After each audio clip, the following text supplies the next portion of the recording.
Another great day in Shawnee, the city of five nations.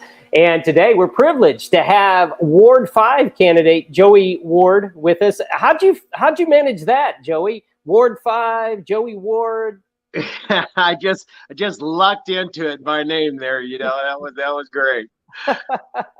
Well, we're going to open up, Joey, with you just introducing yourself to the people. Let them know why you're running, and we'll go from there. We've got some tough questions for you.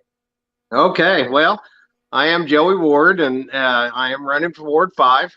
I think what got me thinking about it originally is I'd had some situations that I just didn't seem to get much help with, and didn't really feel represented. I couldn't get a hold of people to help me out and stuff, and so kind of felt like maybe it was time we had somebody that would represent. And back whenever we done the last interview, Daniel, I kind of looked like Freddy Krueger off of A Nightmare on Elm Street, and had a little burn accident. I'm so glad that's much better. But you had made a comment to me in the lobby that it would take an act of God to probably beat Mark Seahorn, because he's been around for a while. And I said, you know what? My wife had less than 30 minutes to live one time, and I saw God's power. And now she's 5 years cancer free, survived hospice, and I don't seem to be running into much confrontation. So I just see God working in all of this. I'm good with his power doing it all. Well, that's good to hear. That's good to hear, Joey. And we're going to talk about a few issues that I know the citizens, all of us, are concerned about, and we'd like to hear your input on what your ideas are and what you know, what you don't know, and what you might want to find out or try to find out as you grow. So are you ready? Absolutely. Okay. Now I have shipped you some of these questions, so I hope that I don't catch you off guard in any way. That's not the intent. But we recently lost a wonderful, visible, energetic, high retail dollar investor in our Main Street district because of requirements imposed when he tried to make facade improvements to his already well-improved downtown property. Unfortunately, this has been a repeated occurrence that I've witnessed as a longtime Shawnee resident. Are you, as a commissioner, serious about getting our Main Street corridor thriving again? And answer that yes or no. And if yes, what is your commitment to the voters in making downtown a thriving district? Joey Ward, candidate for Ward 5. All right. Well, thank you, Daniel, for doing this, and I appreciate the opportunity to express these opinions. I believe that we've got to be able to work with people whenever they're wanting to improve their properties and improve the neighborhood, improve the city. I personally kind of ran into a situation recently where I've kind of clashed with some of the code enforcement on some issues where I'm just trying to beautify my lot, and so I kind of understand how this man feels downtown. I'm going to end up having to do something where it's going to cost me about $1,000, and it just is what it is, But I do believe that if we're going to try to enforce building code and things like that, I mean, right now we're on a 2015 version of the International Residential Code, and they've already got a 2018 and a 2021 version, but yet we're going to skip both of those to go to the Unified Development Plan. And I mean, to me, that really just seems like a glorified HOA. I kind of live where I live because I don't want to be under the thumb of an HOA. So I'm real curious about how that's going to play out on the Unified Development and to be able to help encourage that.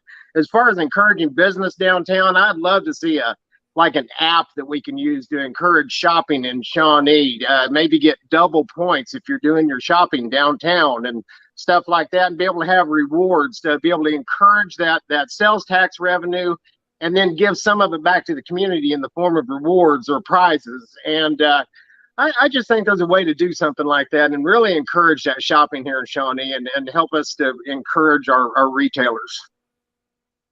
All right, very good. I would like you to address the transportation issue our community faces. Without a vehicle to navigate space, it's very hard for many who don't have that vehicle to get to employment, or have healthy, inexpensive family activities. You know what? Hey, I'm just going to start this over, okay? I think Do it. Fair enough. It's just the two of us, so I'm just going to start this question over. We've got plenty of time. I would like you to address the transportation issue our community faces. Without a vehicle, Shawnee is a very tough space to navigate for steady employment, for healthy, inexpensive family activities, and families whose children would benefit from walking or riding their bikes to school, whether it be elementary, middle school, high school, college. Please discuss your knowledge of our community's transportation challenges, and please give a full description of your commitment level in making transportation without a motorized vehicle easier to navigate for employment, education, and healthy enjoyment. It's a very good question. And, you know, I think it's really important right now, all of the sidewalks and where they make sense, bike lanes, things like that are going to come over time. And it's going to take quite a bit of time to kind of get those things in and get them to where they make sense. I think in the meantime, we could do some things just to educate our young people and drivers alike on the safety and the right of way and who has right of way and how that bike traffic should be governed. I think a lot of people don't understand that. I can remember growing up, we used to go down to the fire department. The fire department would give us a helmet, sometimes elbow pads, things like that, and they would teach us how to do hand and arm signals and what was the safest way to ride your bike and things like that. And I think a program like that would be fantastic to help educate young people and anybody that wants to ride a bike, because it's just a healthy thing to do. But I think more importantly, the fire department, they used to etch like a little number on your bike, and they would register it. And if it was ever recovered as stolen property or something, they knew right who to take that bike back to and stuff. And right now, that's kind of the biggest problem we have in Shawnee as far as riding bikes go, is holding on to the bike you got. We've got to get a grip on that and getting it where people can maintain their bikes and not have to worry about somebody toting them off too. Okay. According to the 2020 census, our community sits around 54% home ownership. The national average is 62%. That represents about 1,000 home gap that we would need to fill with new homeowners who are existing renters, leasers, etc., just to become average in our home ownership ratio. Rent pricing in our community is through the roof in terms of value return for costs. People are renting in horrendous conditions. Generally speaking, what do you think is the mental differences between a homeowner family dynamic as compared to a family which owns its home, and which rents its home? And how does home ownership rates affect a community? Joey Ward. Well, all right. Well, that again, you've got some dynamic questions, Daniel. And according to that same census, it said that we have 676 people per square mile in Shawnee as well. And that's not going to get lower. That's going to continue to go up. And I believe that rent in our town is absolutely crazy. And I'm not sure that those stats really reflect those people that might be on like a rent to own or rent on contract situation either. That's how I bought my house and paid it off in less than 6 years. So I know that it creates a sense of pride. We've got to hear that. But I look at your question, and you want to know from the mental aspect what home ownership brings, and I think it brings a sense of well-being. It has a tendency to make the stress just a little bit less in the house. When there's less stress in the house, husbands and wives stay married longer. The kids get to stay in a family unit longer, because when there's less stress and people are happy, it remains a family. Their kids want to stay close to mom and dad, and the town grows and those kind of things happen. So from the mental aspect of it, I just believe that it can go a long ways in just making our families stronger as well. I wanted to say also, those people that were renting, I mean, a lot of times when people are in a situation where they're renting, it's usually a low income situation and they're having to pay more than if they were even able to buy a house. Hold on a second. Boy, have you ever pulled the drawer? It was just empty, Daniel. Now, there was a point I was going to with that. Well, many A people lot of those rent. people, a lot of those people have gone through traumatic experiences. They've gone through divorces, they've had health issues, things like that, that mentally has them beat down already. And so overcoming that and being able to get to the point of being a homeowner, and the way we get more homeowners in town is by bringing more great paying jobs to the city so that people can transition from rent to home ownership. Thank you very much, Joey. Okay, let's talk city revenues. And generally speaking, what are the current revenues and the amounts and how are they being delineated or kept separate in the city budget? Where do major sources of funding come from for our city government, and what do they support? And I'm going to kind of do like a lot already have and almost punt on this, and the fact that if they listen to Monday night city commission meeting, it's going to break this down. And we're talking 20s of millions of dollars is what our budget is. And I mean, but it breaks down in several ways as far as recurring income and other breakdowns there. But I think that the thing that we've got to get a grip on is we've got to get a grip on that budget so that we can have firehouses stay open and things like that. I think that we give a lot of money to 501c3s without any accountability.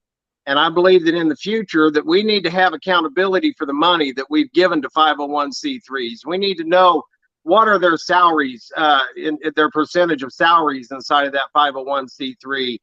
Where did that money go? I think it's a good thing to know where the money went that you intended to bless other people. It's good to know that it did that.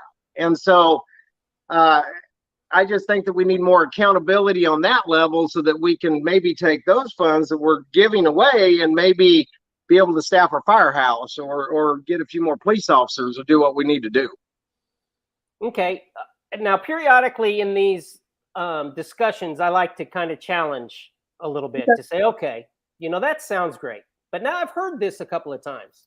And if you can, Joey, can you give me 2 examples of 501c3s, the amount of money we give them, and how many firehouses that would keep open in our community? I have not gone into that in depth into the study as far as exactly how many and all of that. I just know that we do give a lot of money, hundreds of thousands of dollars to 501c3s, and that it's going to take about what did they say the other night? 400,000, I believe it was, to be able to get the firemen that we need. I mean, there's money that we've got other places that we just need to make sure is in the right place. Our safety of our community is very important. And I think reaching into the way the city is growing outside of the city lines, incorporating some of them houses, it may not be a bad thing, and getting more revenue into the city to be able to take care of the fire department and stuff. They're taking care of almost 3 times more square miles outside of the city than they are inside the city. So we got to figure that out. Okay, if we move our lines further out and our city grows in square miles and brings in more houses, how does that help the revenues of the city? Because they're going to be able to get property taxes and things like that off of the property to be able to help pay for all of these things. Okay. Let's move on to, we have infrastructure issues in our community. According to your own study, what are the 2 most pressing infrastructure problems the city faces? What is the current staff action plan which addresses each problem, and how is it being paid for?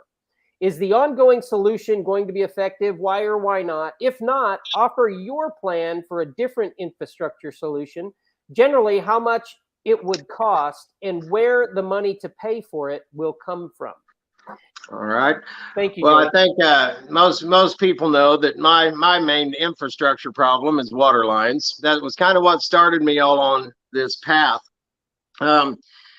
Since I'm really not in government yet, I really don't know what the staff action plan is. It seems to change from time to time, so I haven't been able to quite keep up. But I know what the action plan needs to be, and it needs to be to first start by repairing our lines properly. We do not repair our lines properly. I was a pipe fitter for 7 years, and I've never heard, and I've ran miles of 6-inch ductile pipe, and that's what our sewer or our water supply lines are made out of. I've never heard of not putting concrete behind the kickers and tees. Those hammers, those pipes hammer under the ground. They move just like they do in your house. And when they're turned on and off, they shift and they'll blow out, especially when you have temperature conditions going on. It would cost about $100 per repair for them to put the necessary concrete behind the T's and 90s to keep at least you about 75% of the blowouts in town would be eliminated if they would just fix them properly. The new water lines that they're looking at, I know, are not going to have quite as many joints that have the possibility of blowing out like that, and they're a great system. I know that the ARPA funds that they're going to be using, the American Relief Act, they're going to use those monies to go towards that, and it'll fix a lot of it. But boy, it's not going to fix it all. And but I think that just getting ahead of it and fixing the lines right would be a good start. Okay. And then the other infrastructure thing I wanted to talk about was my mom and dad live on the corner of Tucker and Wayne, and they have a corner there that's very similar to a lot of them in Shawnee, where they've come in and they've made this real square little concrete curb corner there. And if you've got a U-Haul or a trailer or something, just know you're calling a tow truck to get you off of that curb. We've got to get these roads where people can turn right and left safely and not go into other lanes or not go into ditches. And that's primarily, we see that south of Independence and down in there. We've got to get, there's people that are just almost taking their life in their hands. There's ditches that are 2 feet deep along the side of the road there. And we need to get those things taken care of too. All right. That's good answers. I appreciate that. Please discuss for us. I want to stay with challenges first. Outside the infrastructure realm though, Joey, in this, please discuss for us what you feel is the most pressing challenge our community faces, in which you have a proposed plan for a solution. Please back up your solution plan with verifiable facts you feel support the plan may be carried out to its full solution. All right. Well, I couldn't do this question and not touch on the homeless crisis. I think the police chief, he did a great job here recently getting down there and rounding up some more individuals with warrants and getting them off the street. I think we probably may have more of that kind of situation going on, and I appreciate him doing that for us. But we need to figure out why the communities around us don't have that problem. Why is it just us? I don't think it'd be a bad thing to talk to some of the other communities and find out what we need to do to get a grip on that. Now, I do have some other stuff I want to talk about on that, but it's more of an opportunity, more of one of the future questions. So I'm going to go more on that when we get to that. Okay. Can I ask you something about what you just said, though, about that? Yeah. So you say other communities around us don't have that problem. Please elaborate on that. Well, it seems like when I drive through Seminole, and I do it every week to go to the church that I pastor in Wewoka. I drive through Seminole downtown every week. I never see a homeless person anywhere around. Okay. When I'm anywhere else, Tecumseh, any of the Meeker, any of these other places, it seems like I'm not seeing them. So I would like to touch base with them and say, hey, what is it? What are you doing that we're not? And collaborate a little bit. Would it be more centered around where the county seat and we have more of those services available for people? And would that mean if the difference is we have the services available for the people to try to help them, but other communities don't, would that, in your opinion, mean that we cease to give those services? No, I think other communities have opportunities for services to help homeless just like we do. All they got to do is apply for the grants and things like that to be able to have a lot of the same opportunities we do. But for some reason they don't. Now, why that is, and I'm not saying being unsympathetic to the homeless. I understand. We got that sometimes, the guy whose check just ran out at the end of the month and at no fault of his, he ended up homeless. I feel really bad for that guy. But we have some people that choose to be homeless, that want to be homeless. That's their lifestyle, kind of like the old hobo days back in the days. That's what they want to do. I think there's a point that they don't need to be a drain on the city, and somehow we got to figure out how to stop that. And because there's jobs for anybody right now in Shawnee. I promise you. You go to anybody that has employment and they need somebody. So there's no excuse to not have a job right now. Just very, very much no excuse. All right, fair enough. And now we get to transfer on to, please discuss for us what you feel are two great opportunities for our community in which you have a proposed plan to bring each to fruition. Please back up your individual plans with verifiable facts, which you feel support the plan and may be carried out to full achievement. Well, I used to be a real estate agent in Kansas City, and I was talking to a friend of mine yesterday, and I was talking to somebody else that kind of told me about this, and I thought, well, I better call Bill and find out what this was about. They have a program now where they just basically have almost eliminated their demolition budget. They, instead of doing that, they sell the homes that they acquire. They have to sell them for 2/3 of the assessed value of the home. The people that are applying for this home can't have drug convictions. I mean, there's rules and things like that. You can't be a sex offender, all that kind of stuff. And then they have to have proof of funds to be able to renovate the home. And so they buy the home for 2/3 of the tax assessed value of the home, and they renovate it and they live in it and make it a nice home. I think figuring out and it's through the Kansas City government, that they do that. And so there's a way to do that. There's no reason for us to ever tear down somebody else's home. And I gotta say, Daniel Matthews did a wonderful thing the other day, taking care of Betty, the meeting. If you all watched the meeting, you know who Betty was. And I want to say thank you to Daniel. I got to give kudos when there's kudos to give. And I appreciate that. And but I'm going to try to get some guys together, some contractors together, to try to break up some of the work in the house. And we're going to go in there and we're going to try to make her house where she can move back into it. She don't have to share a house with 3 people in Tecumseh, and she can have her home back. So, that's a great thing to be able to help Betty like that. And I understand that there's going to be times that you got to make those tough decisions as a commissioner. And there's going to be times that maybe you can't save the house, even if it was able to be sold. Maybe it was just so far gone. But it is a program that's working there, and they're revitalizing the ugliest part of their neighborhoods and making them beautiful. And so I think we might be able to learn something from that. And I am actively actually talking to people there about how this program works and what they did to make it work, because I think it'd be a great program for Shawnee. It sounds like a great idea. Oh, it's a dynamic thing. I think as far as the last opportunity I think about for Shawnee, kind of makes me put my preacher hat on. Well, and let's say just second opportunity, because there's a lot more than just 2, but this is the second one, right? Right. Right. This is probably what I think is the most important opportunity that Shawnee has. I feel like they have an opportunity for revival. I think we need to get God back in our government. We need to get God back in our schools. We need to get God back in our homes. And I'm telling you, if we experience revival in Shawnee, those drug crimes will go down. The homeless won't be homeless anymore.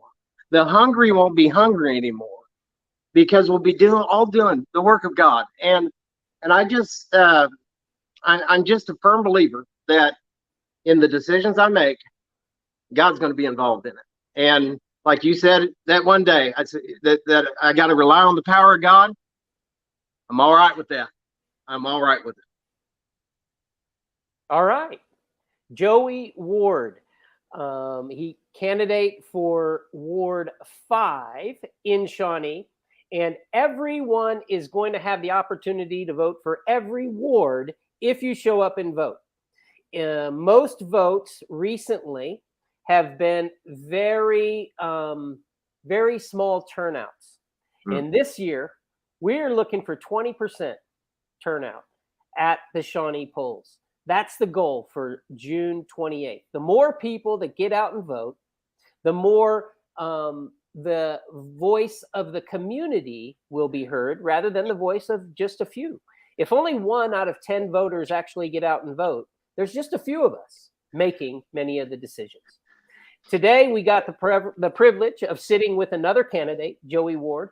And Joey, again, it takes a lot of guts just to put your hat into the ring. And I want to thank you not only for giving your time today to us and to our audience, but also just for putting your hat into the ring. It says a lot about you, and we thank you as a community.